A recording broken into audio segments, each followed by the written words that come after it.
8 tetitas tiene mi cerda.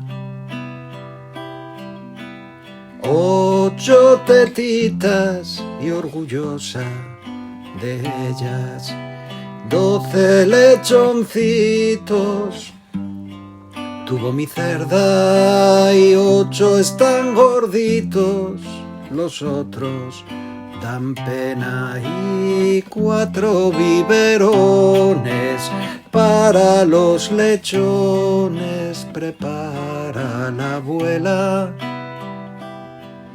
Los cría uno a uno con santa paciencia, con mucho cariño, con leche de oveja. Los 4 cerditos no pueden crecer, biberón de oveja no les sienta bien. En vez de gruñir, solo dicen ve.